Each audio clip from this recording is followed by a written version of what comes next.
Point at something and try to hit it with lightning. You can't. Nobody can. Not you, not Zeus, not a lab with a $2 million laser, because a lightning bolt does not go where you point it. It never has. Every thunder god in history got handed the same weapon and the same humiliating problem. It picks its own target. Zeus, Thor, Raijin, Indra. 4 mythologies, 1 identical bad idea.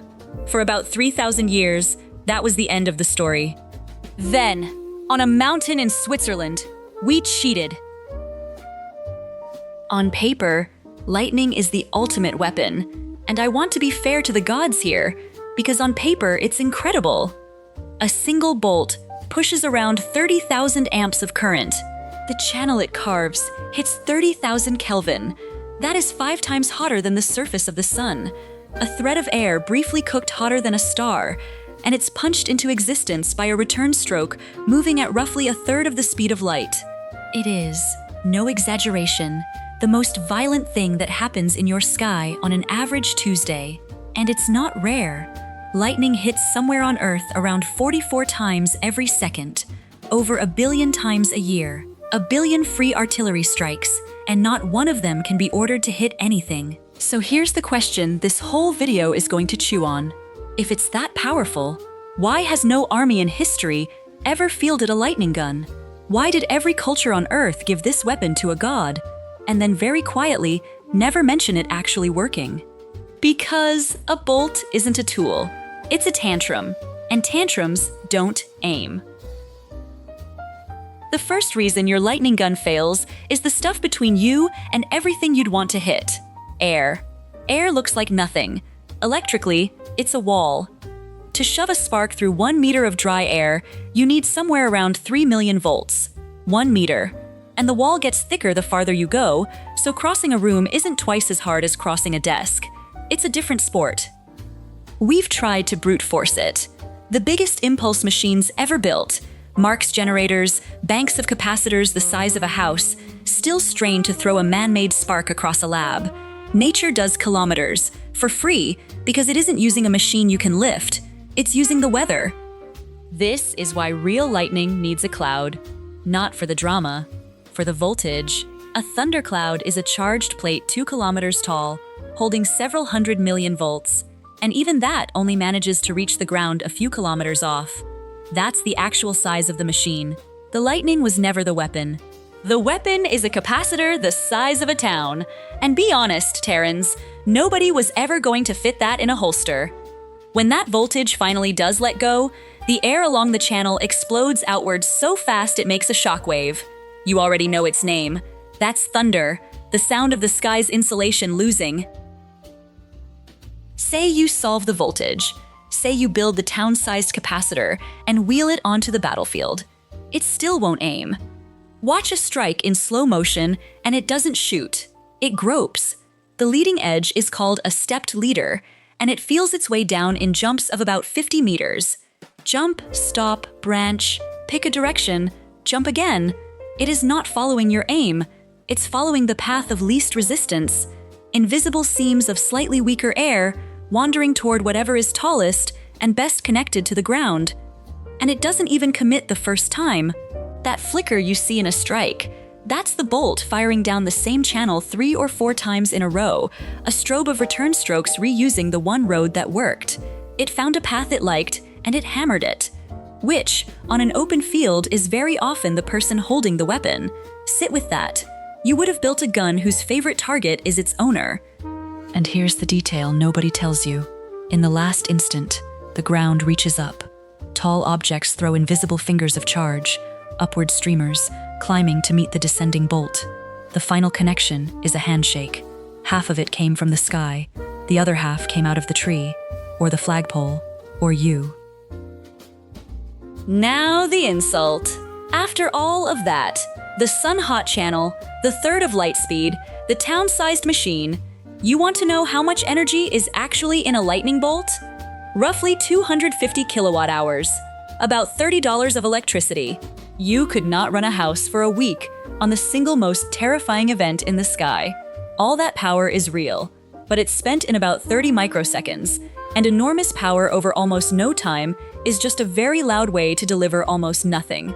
It's a scream that empties your lungs and moves the curtain 0 inches. Here's the trick your eyes fall for. For those 30 microseconds, the peak power is monstrous, into the trillions of watts, briefly outmuscling the entire American power grid with every plant running at once. But power isn't energy. Power is how hard, energy is how much. The bolt screams how hard and delivers almost no how much. Enormous number, tiny receipt. Lightning is the universe's most dramatic $30. The one place it leaves a real mark is the ground. Strike sand, and the heat fuses it into a hollow glass tube. A full right, a lightning fossil, a frozen photograph of the exact chaotic path the bolt chose instead of the one you wanted. Even its trophies are shaped like not where you pointed. So for most of history, lightning stayed a god's prop and a farmer's problem. You couldn't make it jump far, and you couldn't make it aim. 2 hard walls. The first person to really beat it didn't build a weapon. He built the opposite. Benjamin Franklin's lightning rod, 1752, is a metal spike that says one thing to the sky: come here instead. It doesn't stop the bolt. It offers it an easier road, straight down a wire, into the dirt, around your house. The first time humans handled lightning, the trick was already the whole trick. Give it a path it likes better. Now flip that from defense to offense. That's a taser.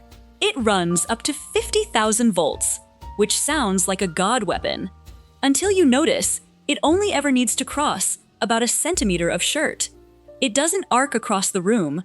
It fires 2 little darts, trailing hair-thin wires behind them, and the wire is the entire trick. The wire is the path. We finally admitted the bolt can't travel, so we handed it a rail and told it to walk. That's the embarrassing secret of aiming lightning. You don't aim the lightning, you bring your own road and point that. But there's a catch. A taser only reaches about 4.5 meters, because that's all the wire it can spool out. The range of the weapon is literally the length of the road you brought. So engineers asked the obvious next question.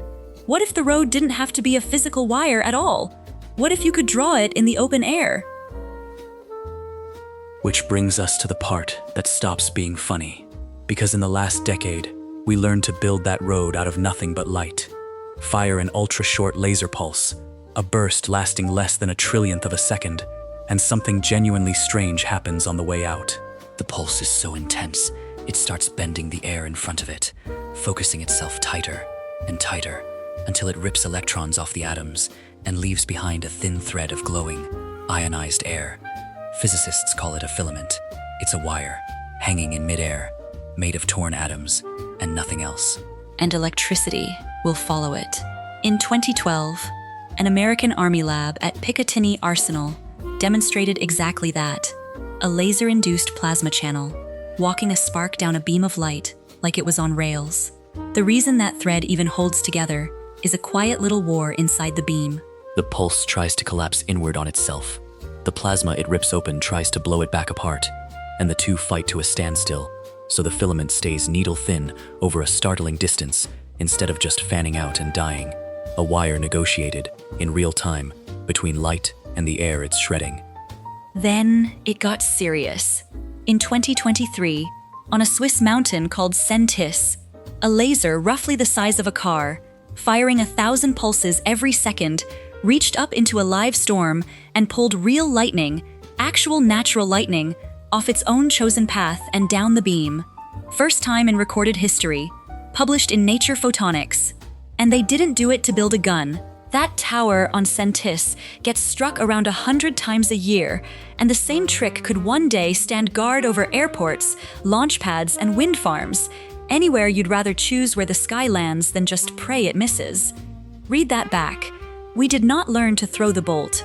We learned to draw the road and let the sky walk down it. And that's the moment the whole myth turns inside out. Every thunder god was drawn holding the bolt, spear of light in the fist. The power, we always assumed, was in the hand. But the bolt was never the power. The bolt is just current, falling, looking for the easiest way down. The power was always the path. Zeus's real weapon wasn't the lightning. It was the authority to decide where the low ground is, which means the most advanced lightning weapon we have ever built holds no lightning at all. It holds a piece of string made of light. It points that string at something, and it lets the entire sky come down the line. You are never going to be struck by a god. You are going to be struck by whoever drew the wire. And here's the part I'd leave you with. Right now, standing in an open field, no laser, no wire, no god anywhere in the sky, you are still the tallest bag of salt water in a very flat, very empty space. Electrically, you're a decent road, slightly better than grass. The stepped leader doesn't hate you. It isn't aiming. Nothing up there is aiming. It's just feeling its way down through the dark, testing the air, groping for the easiest way to the ground. And every so often, quietly, that's you, and you'd never see the trigger. There isn't one. In the last instant, you'd throw your own little streamer upward to meet it. You'd reach up and complete the circuit yourself. Nobody drew that wire. The low ground drew itself. It usually does. So next time a storm rolls in and something ancient lights up the whole sky at once, remember what you're actually watching. Not a weapon. The universe failing, spectacularly, to aim. We're the ones who fix that, which, honestly, should worry you a little more than it does. Stay grounded, Terrans. Next time, we hand a hurricane a steering wheel and find out why